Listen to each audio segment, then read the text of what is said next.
اعوذ باللہ من الشیطان الرجیم، بسم اللہ الرحمن الرحیم۔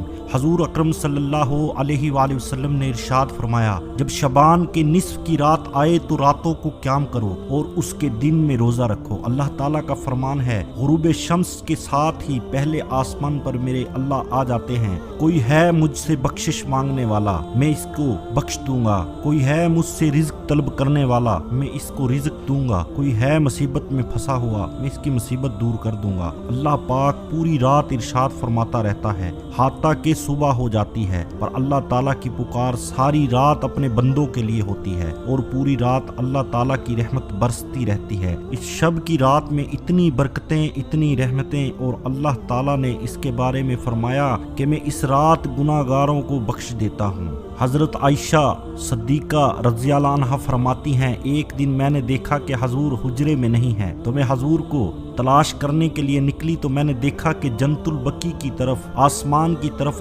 آپ نے اپنا چہرہ مبارک کیا ہوا ہے۔ حضور پاک صلی اللہ علیہ وسلم اللہ سے التجا کر رہے تھے۔ مجھے دیکھا تو ارشاد فرمایا، عائشہ کیا تم نے یہ سمجھا کہ اللہ کا رسول تم سے زیادتی کرے گا؟ فرماتی ہیں، یا رسول اللہ، میں یہ سمجھی کہ آپ کسی محترمہ کے حجرے میں تشریف لے گئے۔ فرمایا، آج لیلۃ القدر نصف شعبان کی 15 کی رات ہے، درمیانی شب ہے۔ اس رات کو اللہ پاک آسمان پر، دنیا پر نزول اجلال فرماتے ہیں۔ حضور پاک صلی اللہ علیہ وسلم ارشاد فرماتے ہیں، عائشہ کیا تم جانتی ہو قبیلہ بنو کلب کی بکریوں کے بارے میں؟ اللہ پاک قبیلہ بنو کلب کی بکریوں کے بال سے زیادہ لوگوں کو اس رات کو جہنم سے آزاد کرتے ہیں۔ قبیلہ بنو کلب عرب کا بہت بڑا قبیلہ تھا جو بھیڑ بکریاں پالتے تھے اور لاکھوں کی تعداد میں ان کی بکریاں اور بھیڑوں کے ریوڑ تھے۔ تو اس قبیلہ کی بکریوں کے بالوں سے بھی زیادہ گناہ گاروں کو جہنم کی آگ سے آزاد کر دیا جاتا ہے۔ یہ وہ بابرکت رات ہے، شب نور ہے، جن کے دامن میں اتنی برکتیں ہیں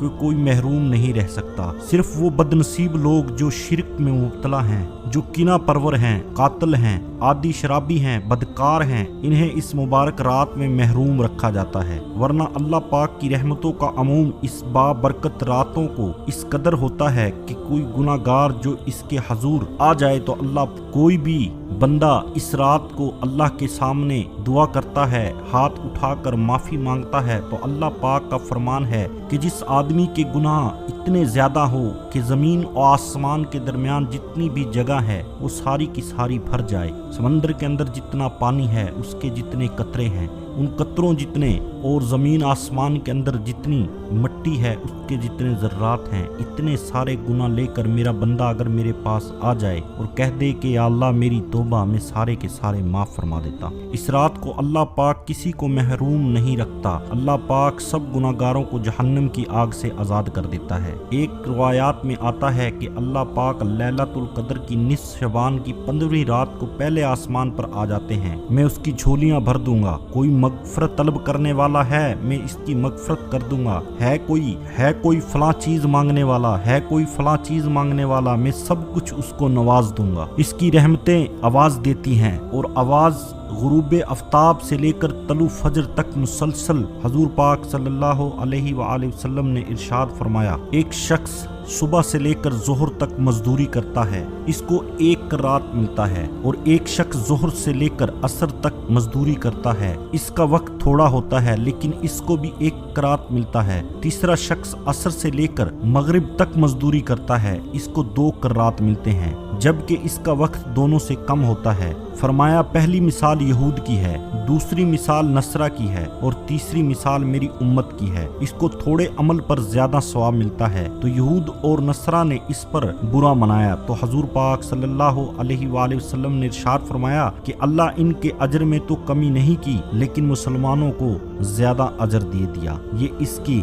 کرم نوازی ہے۔ تو یہ تھوڑے وقت کی عبادت نے اور چند راتوں کی بیداری اور مخصوص اوقات میں اللہ کے حضور عبادت اور زیارت ایک گناہ گار کو کہاں سے کہاں پہنچا دیتی ہے۔ اس کے گناہوں کی یہ ایک رات اس کے گناہوں کے بخشش کا ذریعہ بنتی ہے، اس کے درجات کو بلند کر دیتی ہے۔ لیلۃ القدر ایک ایسی رات ہے جس میں آپ 1000 مہینے عبادت کریں تو اس ایک رات کی عبادت 1000 مہینوں سے زیادہ ہے۔ اللہ پاک کی یہ چاہت نہیں ہے کہ اپنے بندوں کو عذاب میں مبتلا کرے، اس کی چاہت ہے کہ تم اس کے چوکھٹ پر آؤ، جھولی پھیلاؤ، اس سے خیرات اور رحمت مانگو، اور وہ تمہارے ماضی کے سارے گناہ معاف کر کے تمہیں اپنی رحمتوں سے مالا مال کر دے۔